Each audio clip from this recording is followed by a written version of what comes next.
Muchas gracias, doctor. Bienvenido. Jaime, gracias. Gracias por esta entrevista porque es muy importante que nos ayude a entender este panorama complejo y que cada vez se va haciendo más complejo de cara a junio, y vamos a hablar después de lo que viene en junio. Ha sido detenido y se ha ratificado además que permanezca en prisión el exgobernador regional del Cusco, Jorge Acurio, que operaba además con dos intermediarios, uno prófugo o uno no se sabe dónde está, que era el presidente del Regatas, y el otro abogado Zaragoza. Este esquema de corrupción es probable que se repita en otros gobiernos regionales. ¿Qué es lo que usted advierte con el caso Acurio? Mi parecer, basado en experiencia, recordemos que en 2004 estallaron todos estos casos de gobiernos regionales y locales de corrupción. Y lo que uno pudo notar es que existe un modus operandi y tú vas a apreciar claramente que los grandes actos de corrupción están enfocados casi exclusivamente en lo que denominamos contrataciones con el Estado, licitaciones de obra, concesiones y demás. En el caso del señor Acurio, él incluso ya fue condenado antes por otro delito. Claro. Y ahora lo que surge es este nuevo dato que lo vincula ya con Odebrecht en un caso de corrupción, pero que además lo vincula con toda un conjunto de procedimientos bastante tecnificados para desarrollar el acto de corrupción y el posterior lavado de activos, claro, que es justamente donde habrían intervenido estos abogados de este estudio jurídico. ¿Cuál es el perjuicio para el Estado? Usted ha sido procurador, su trabajo era justamente defender al Estado. ¿Dónde está el perjuicio de Acurio? Hay varios niveles. Y de estos dos señores también, ¿no? Sí, sin duda. Esencialmente, el perjuicio en este tipo de actos de corrupción se da en lo siguiente. Cuando hay un acto de corrupción de por medio en un proceso de contratación con el Estado, es muy posible que se inflen o se sobrevalúen los montos. ¿Esto cómo influye en el interés del Estado y la población? Que en lugar de tu carretera hacerla con buen material, con buenos técnicos, con buen estudio, la hacen contratando a técnicos que no tienen experiencia, la hacen colocando el peor material, el más barato que existe. Y por eso es que nosotros vemos carreteras que se quiebran, que se rompen, puentes que se caen, edificios que se vienen abajo, que se tornan inservibles. Y eso es producto directamente de los actos de corrupción. Es decir, la corrupción en obras públicas afecta servicios esenciales que la población necesita. Por ello, lo que busca el corrupto siempre es el mayor beneficio al menor costo. Ahora, da la casualidad que este señor Acurio era humanista y da la casualidad que el soborno era por $3 millones, la misma cifra que, según Marcelo Odebrecht, que acaba de confirmarlo esta semana, le entregó a través de Barata a Ollanta Humala. ¿Cómo ve usted la situación del expresidente? Porque uno ve lo que pasó en el caso de corrupción del 2000-2001 y lo que veía era una cantidad de prisiones preventivas que en ese momento se consideraron necesarias por el volumen de corrupción. Lo que estamos viendo es casi algo igual o hasta peor. ¿Por qué no se dicta prisión preventiva a Ollanta Humala? Yo tengo aquí claro que el tema no solo de Odebrecht, sino el tema Lavallato en realidad, sin duda rebasa los esquemas de la corrupción de los años 90. Sin duda que sí. Tenemos corrupción internacional que involucra el crimen organizado y que involucra a grandes empresas multinacionales. No solo estamos hablando de un periodo de gobierno, estamos hablando de varios países y de varios periodos de gobiernos en diversos países. Por tanto, aquí estamos ante un megacaso, un caso que sin duda de un lado nos muestra una problemática cruda en nuestros países, de una corrupción totalmente enquistada en instituciones, pero que también nos da una oportunidad de cambio. Ahora, ¿corresponden prisiones preventivas? A mi criterio, en el caso Toledo, la prisión preventiva está perfectamente dada. No, él está prófugo. Así, y está prófugo descaradamente. En el caso de Ollanta Humala, a mi criterio, yo lo he señalado así públicamente, también correspondería una prisión preventiva. ¿Por qué? Por la valoración del conjunto de datos que hay y por esta última ratificación que el propio Marcelo Odebrecht ha dado a la Fiscalía Peruana. ¿Y la demora usted qué le produce? Puede deberse a varios aspectos. Recordemos que el único que puede plantear la prisión preventiva es el fiscal. Ya. O sea, ni siquiera el procurador puede ir donde el juez y decirle, oye, dicta una prisión preventiva. No, legalmente es el fiscal. Entiendo que el fiscal aquí lo que puede estar haciendo es una evaluación estratégica para ver en qué momento resulta más conveniente la prisión preventiva o no, viendo también los fallos de nuestros propios tribunales en las últimas semanas, ¿no? por ejemplo, el hecho de que la sala no haya mantenido que la pareja presidencial pida autorización para viajar, bueno, en el específico la señora Nadine Heredia, ¿no? Para ¿eso viajar. influye? Sí, ¿Eso pesa? Influye eso, ¿no? Pero escúcheme, eso vino después de una declaración del doctor Duverly Rodríguez. No, ¿ah? sin duda, sin duda. Y ahí también yo tengo mi Estuvo punto de mal. vista. El presidente del Poder Judicial, en este caso el doctor Duverly Rodríguez, no actúa hoy como un académico, es un profesor universitario reconocido y demás, pero hoy sus declaraciones no pueden estar encaminadas a un tema de precisiones académicas en otro sentido. Él es el presidente del Poder Judicial y toda opinión que sobre un caso brinde va a tener siempre repercusión en los jueces inferiores. Entonces, en este caso puntual, una recomendación para el presidente del Poder Judicial es que no declare, que se abstenga ya habló, pues, de señalar. Y en el caso Humala, claro, dio declaraciones desafortunadas que pues generaron cierta duda respecto a su imparcialidad. Porque lo que se pregunta a la gente es ¿por qué Toledo sí está prófugo con orden de captura bajo el mismo esquema de delación y de, digamos, corroboración de los hechos y Humala no? Sí, y en el caso de Humala tienes también círculos que se van cerrando. En el caso de Toledo es muy similar, porque sí, tenías Ecoteva, no tenías aún vinculaciones, el origen, pero cuando sale el tema de Barata, cierras el círculo.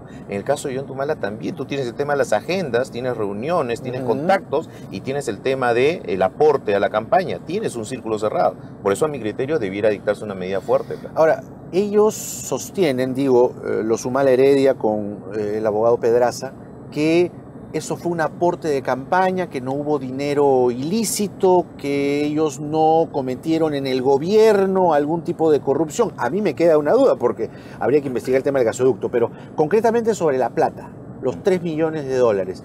Si no estuvieron en el gobierno, no es corrupción. ¿Es eso cierto? No, a ver.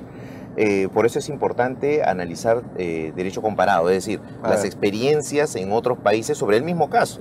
En República Dominicana, en Colombia y otros países, el esquema de actuación de Odebrecht ha sido el mismo, o sea, financiamiento de campañas y coincidentemente, cuando esos candidatos llegan al poder, Odebrecht se hace de millonarios contratos. En el Perú ocurre lo mismo, financiamiento de campaña.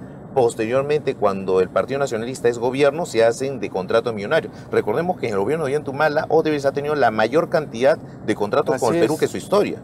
Entonces, si a ese dato nada más le sumas tú otros datos periféricos, el tema de las reuniones, los vínculos, el tema de si ese dinero se declaró o no se declaró, de cómo llegó, hay colaboradores que dicen que eso llegó en maletas al local del Partido Nacionalista. Entonces tú dices, si fuera lícito, ¿hubieran procedido de esa manera? O si fuera un aporte lícito y legal, lo hubieran declarado y hubieran procedido de otra forma, lo hubieran bancarizado. Claro. ¿Te das cuenta? Entonces, ¿cómo es que se va descartando la buena fe y todo va armando en un conjunto de datos incriminatorios que tornan esto como o bien una coima adelantada, supuesto del caso de corrupción que la Fiscalía tiene, o bien como presunto delito de lavado de activos? O sea, para usted ya está todo perfectamente acreditado para que la justicia pida prisión preventiva a Ollanta Humala. Hay elementos de convicción suficientes, como lo dice el artículo 268 del Código Procesal Penal. Y entonces, que no lo haga, daría la impresión que o es una justicia muy lenta, porque al final justicia que tarda no es justicia, o que están cruzando más datos, o sea, pensando bien. Podría ser que quieran irse a lo seguro para ganar la prisión preventiva, ¿no? Para que no rebote su pedido y buscar algún dato adicional que lo sustente. Claro. Ahora, hablando de iniciales, ya hablamos de AT, ya hablamos de OH, y para usted, ¿qué pasa con AG?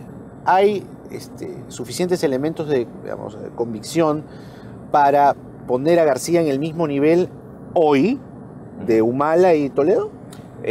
No. Si bien tenemos ya en el caso del tren eléctrico, línea 1 del metro, varios detenidos, los miembros del comité, el viceministro, los tenemos ya detenidos ahí, ya en proceso, aún no hay un dato concreto que vincule a Alan García a ese proceso. No obstante, la Fiscalía correctamente ya lo incluyó en la investigación preliminar. ¿Sí? O sea, hay una investigación preliminar donde Alan García ya está investigado. ¿En atención a qué? Sin duda, a que las siglas AG aparecen allí, que no hay coincidencia con las fechas y además a los vínculos que obviamente Alan García tuvo en su momento con Odebrecht. Siendo presidente se reunió en varias ocasiones con estas personas, hubo viajes, hubo además el tema del Cristo del Pacífico, o sea, regalos, o sea, un regalo que es bastante ilógico, ¿no es cierto? Que son indicios. Que son indicios para investigarlo. Ya. Si hoy día tú me preguntaras, ¿hay elementos de convicción suficientes para pedir su prisión preventiva? Te diría que no. Porque, a diferencia del caso Toledo, el caso Humala, todavía no tenemos todavía indicaciones concretas corroboradas contra él. Hoy aparece una declaración de Marcelo Odebrecht que, ante fiscales peruanos, luego de declarar y confirmar los 3 millones de aporte a Ollanta Humala, yo diría coima más que aporte, pero en fin, señala que sí, Odebrecht financió las campañas de Keiko Fujimori y Mercedes Arauz en el año 2011. Pero dice además que eso lo tendría que confirmar Barata. ¿El peso de esa declaración cuál es para usted, fiscalmente hablando? Informativo. Es Nada informativo. Más. Podemos comentarlo, debatido, pero para fines procesales todavía no sirve. ¿Por qué? Porque primero que es una información proveniente de un medio de comunicación, aparentemente un trascendido de la declaración, pero no tenemos la declaración concreta. Y segundo, que el propio declarante, según ese medio de comunicación, está suponiendo. Él cree que se habría aportado, pero que ese dato que él tiene tendría que ser corroborado por el señor Barata. Entonces todavía, digamos, no tiene un peso procesal. ¿Ya? Y ahí podemos estar en dos escenarios. De pronto se está equivocando. Barata de pronto dice no, nunca aportamos ahí, o de pronto sí, porque ojo, la experiencia en otros países es que Odebrecht aportaba a todo el mundo. O sea, a todos los candidatos que tenían cierto nivel o potencial para ascender al gobierno local, central, lo que fuera en su momento, se les daba un aporte, pero ¿con qué objetivo? Y ahí también hay que ser muy conscientes, ¿no? Una empresa no participa en la vía democrática a nivel electoral. O sea, una empresa, siendo muy honestos, ¿qué busca? Beneficios. O sea, y es correcto. Contratos. Y es correcto, sí, y es correcto. O sea, una empresa lo que busca es obtener sus beneficios a menores costos y asegurar sus ganancias. Y punto. Claro. Pero en vía democrática, pues su participación política es nula. O sea, y si apoya en campaña, lo que está haciendo es buscarse asegurar un contacto con el futuro poder de turno. Así de simple. Y eso se llama coima. Y eso, en buena práctica, es una coima adelantada. Claro. O sea, quiero condicionarte a que cuando seas poder me devuelvas el favor. Claro. ¿Qué es lo que va a pasar en junio? Poniéndolo en términos sencillos, porque todo el mundo dice, ya viene junio. Exactamente, ¿qué es lo que va a pasar en junio? Un desarme de la organización política en el Perú, realmente. ¿Por qué? Se vienen 77 delaciones. ¿77? 77. De funcionarios y altos directivos de Odebrecht. Ya. Luego se vienen las de Camargo Correa, luego se vienen las de OAS y luego vienen las 7 plagas de Egipto también. Se viene un despelote tremendo a nivel político y social y económico. Ya ahorita estamos sintiendo las repercusiones económicas del tema Odebrecht. Pero estas declaraciones que se vienen en junio son muy importantes porque son declaraciones certificadas por la Corte Suprema de Brasil. Es decir, son declaraciones corroboradas en su veracidad. No son simples dichos. O sea, con esa sola declaración, un fiscal peruano puede detener gente. Con la declaración y sus anexos, que van a ser los datos que la sustentan, el fiscal puede solicitar sin duda prisión. ¿Con esa sola delación o esas 77 delaciones? Dependiendo de las 77, obviamente todas no están referidas a un solo tema. No. 5 estarán referidas al Perú, 10 a Argentina y así. Las que estén referidas a un solo tema, sin duda van a ser elementos de comisión muy importantes. Vamos a estar muy atentos, doctor Salas. Se viene un terremoto político. Hay que estar preparados como sociedad y cuidarnos bien. Ahora, el gobierno tiene que estar a la altura también. Ni mochila de emergencia les va a alcanzar con esto. Y muchos funcionarios de este gobierno también van a estar comprometidos seguramente. Estaremos atentos. Gracias, doctor. Gracias a ustedes. Gracias. Regresamos.